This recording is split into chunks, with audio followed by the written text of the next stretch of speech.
about to get underway. Maraming salamat sa inyong panonood ng NCAA Season 99 on GTV. Live streaming via NCAA Philippines and GMA Sports PH. You guys are joined by Martin Javier with the Stingray, Raymond Batak, along with our courtside reporters, Bryson Galpo and Taima Reyes, representing EAC and San Beda, respectively. Second half action, Jacob Cortez is back in the game, Ray, after, I think, not playing the entire second period. Di ba? Yes. Hindi natin siya nakita nung second quarter eh. Yeah. So itong start ng third quarter, ito, in-start siya kagad and mabibigyan kagad siya ng 2 free throw. Ito, Ray. Naglaro siya. He was on the court for 14 seconds in the second quarter, talking about Jacob Cortez. An interesting move from Coach Yuri Escueta, especially with his point guard, his starting point guard, Nigel Gonzalez, getting thrown out because of 2 unsportsmanlike fouls. But it is because of the stellar play, the solid play, nung mga ipinasok niya kanina. Yes, and I think itong si Jacob Cortez will start as a point guard. Yeah. Martin, dito sa San Beda Red Lions. And ito nga yung sinasabi ko kanina, kung may sacrifice pa ni Coach Yuri yung nai-assign ito si Jacob sa point guard position. Well, he's used to handling the rock. Pero alam natin kung bakit siya nilalagay sa dos as he takes a hard hit off that screen. Siyempre, kung point guard ka na, pag na nagpa-facilitate, na natin muna yung nangyari dito. Uy! That was a collision between Kylo Chavo and Jacob Cortez. Siyempre, Ray, alam mo yan. Yes. Kung ikaw na yung nagbababa ng bola, ikaw na nagpa-facilitate, una, nakakapagod. Yes, correct. Daming energy compared to, you know, just going off the ball, mag-aabang ka lang ng mga pasa, create ka para sa sarili mo. Tapos pangalawa, syempre pag nagpa-facilitate ka, yung initial intention mo is to set up the table, hindi umiscore ka agad. Diba? Alam mo, Martin, I used to play point guard when I was still in college. Talaga? Oo, yung kay Jeff, under Coach Jeff Napa na. Okay. Kasi pine-prepare niya na ako no, para pagdating ko ng pro, medyo din ako, konting adjustment na lang. And tulad nga ng sabi mo, Martin, mahirap talaga. Hindi biro yung ikaw yung number 1 option pagdating sa scoring. And at the same time, ikaw pa yung magbababa ng bola, magsiset ka pa ng play. So yung fatigue, yung fatigue na sinasabi natin dito, talagang kumbaga, yun yung magiging main reason na talaga maapektuhan sa laro mo. Kasi yun nga, kumbaga all around ka dapat dyan eh. Dahil ikaw pa magbababa. And lalo na meron ka pang kahil sa kabilang koponan na talagang grabe po pressure. So talagang para sa EAC Generals, itong adjustment na gagawin siguro nila is to pressure a lot or more itong si Jacob Cortez para mapagod sila. Tignan natin muna yung nangyari dito, Ray. Okay. Ito. Hindi. It's not with Kylo Chavo. It's with JP Maguliano. Naiiwan yung kamay nito itong braso ni JP Maguliano. Sige, ito na yung final call natin. Bago natin balikan yung kinwento kanina ni Ray. Okay, unsportsmanlike foul against JP Maguliano. This is probably the 4th unsportsmanlike foul called in this game. 2 against EAC, 2 against San Beda so far. Okay, Ray. Sabi mo kanina nagpo-point guard ka. Yes. Naalala ko yung season na yun. Yun yata yung una kong pasok. Season 92 o 93. 92 yata. 20 points per game ka nun eh. Point guard! Points guard! Pero kasi Martin, nung yung time ko na yun, kumbaga pasundot-sundot lang eh. So katulad na nga nangyari sa senaryo ng San Beda, nawalan sila ng isang point guard. So talagang maobliga ako na mag-point. So, for me, hindi ako sanay sa ganung sitwasyon. So, nakakapagod. Kumbaga, pagdating ng court, kung hindi ka marunong mag-pacing, mauubos ka talaga eh. Kasi ikaw nahuhuli dyan, ikaw nagpapaba. And dedepensa ka pa. And with the system of EAC Generals, na run and gun. That's true. Kasi ano ka mapapagod. Jacob Cortez splitting his free throws. Biggest lead for the Red Lions. 47-38.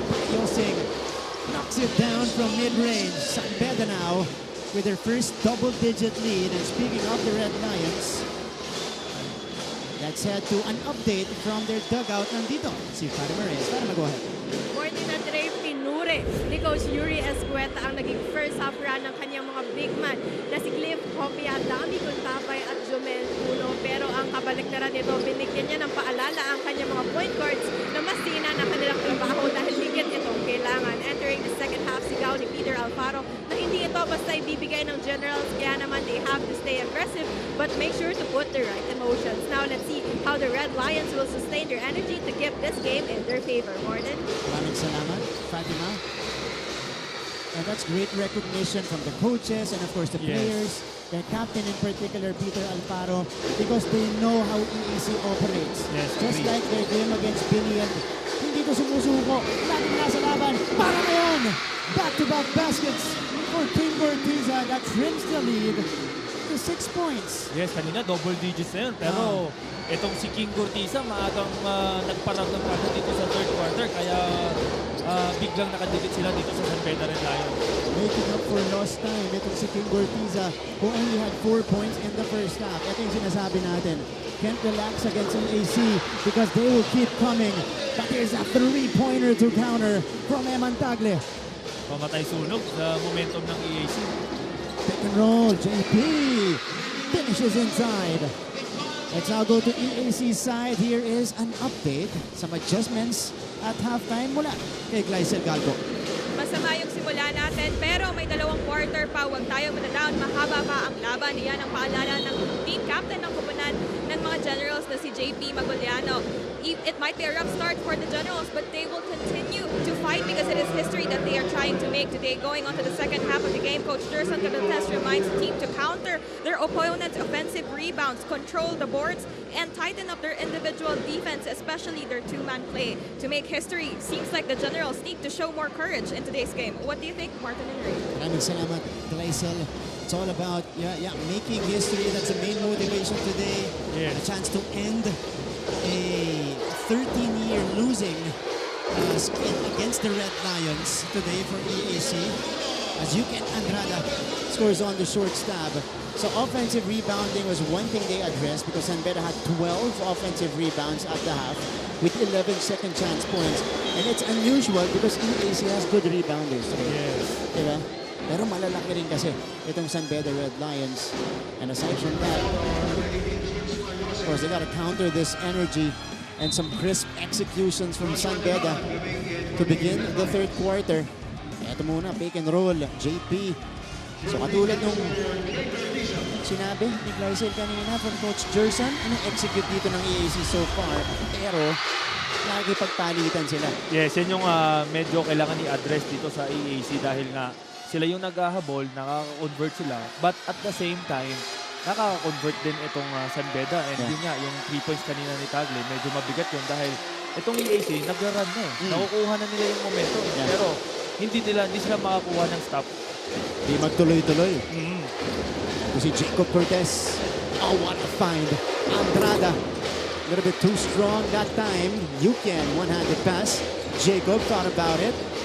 He will relocate. Bounce pass to Yuken Andrada. Mas malapit, wala pa rin. Tip in for Clifford Hopia.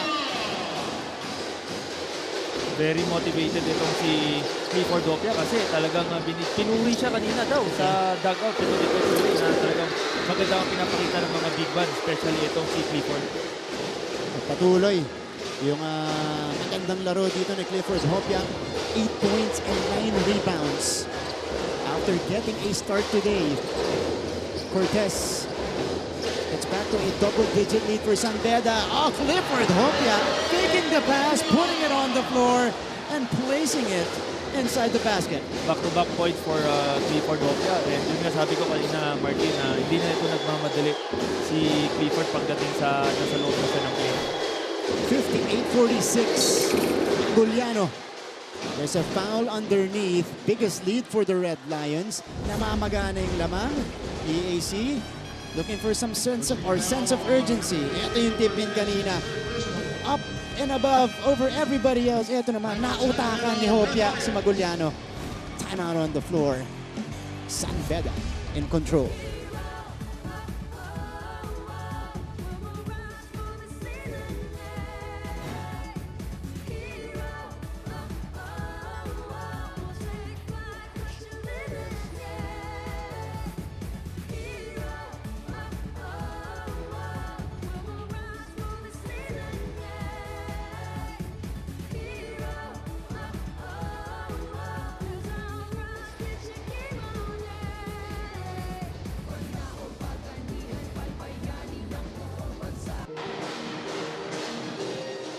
back to the coverage. Smile cam naman tayo. Oh, the number 1 fan of Nigel Gonzalez. Oh, yun yung mom ni Nigel. Right beside this lady. Ayan po, katabi niya. Smile cam. Showing us the brightest of smiles here inside the Phil Oil Eco Oil Center. Ito, dito smile, natawa eh. Oo. Hindi niya ina-expect na ma-smile on cam siya. Yan. Tingnan natin hingi dito. Uy, dead ma. Ang ganda nito. May reaction yung emojis natin. Yun! Nice. There we go. Yun. Eh, gusto natin nagre-react agad pagkakita dun sa big screen. Alright. Nakikita mo sa mga face ng fans natin na nag-enjoy sila sa laro ito ngayon. Sobrang enjoy rin. Init ang laban natin. Round robin. Down the middle. High arcing shot. Goes in. Maagang pinagsabay ni Coach Gerson itong si King Cortisa and Ralph Robin. Yeah. Pero usually kasi Martin, sa fourth na nila yan pinagsasabay yung dalawa. Pero ito, second half, third quarter, pinagsabay na. And I think yan yung adjustment na ginawa ni Coach Gerson kasi nga naghahabol sila ngayon so kailangan nila ng scoring. Kailangan na, no? Ralph Robin, in the meantime, off the timeout. Yeah, down the middle. Lefty floater. Cashing it in. Robin with 16 points across his name. And a foul called against San Beda. So we go the other way. EAC will have it. A chance once again to inch closer. In their previous game against Biniog, they were in this position several times. Mintis mula kay Robin. Ochavo saw the opening. Oh, Cosejo bothered. Maguliano blocked by Andrada. Ochavo! Oh! Amongst the trees. Wow. Kyle Ochavo.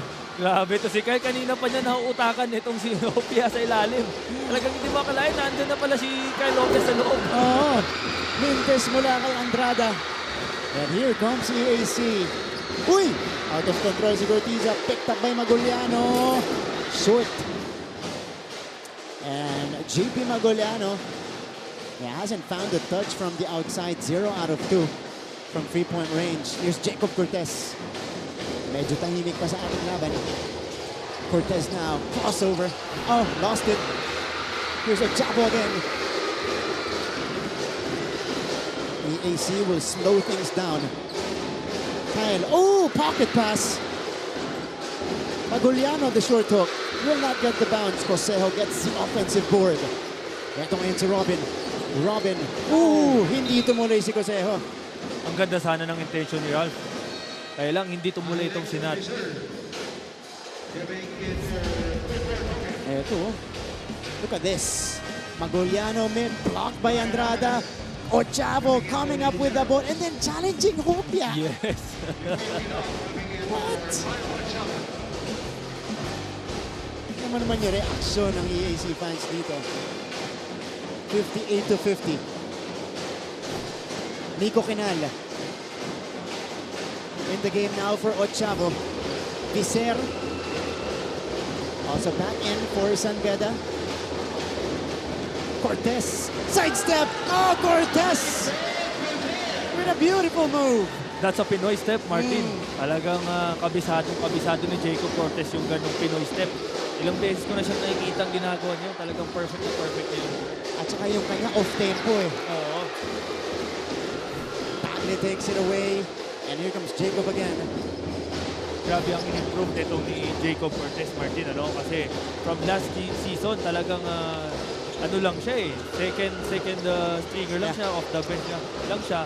And ngayon, siya na yung primary option pagdating sa opensa. That's right. Last season, meron pang Cueco Day. Yes. Dito sa San Beda. Eman Tagle, good three-point shooter. In and out that time. Yukien cleans it up. Andrada. Brian Angeles got away. Quick counter for EAC. Ito yung maganda rin kay Jacob Cortez kasi every time na nasa kanya yung bola, hindi siya nagmamadali. Ito, the spin and the score for Jacob Cortez. 12 points Papailing now. na lang. Sabi niya, veterano gumalaw. What a move from Jacob Cortez, and the lead is up to 12 for San Beda.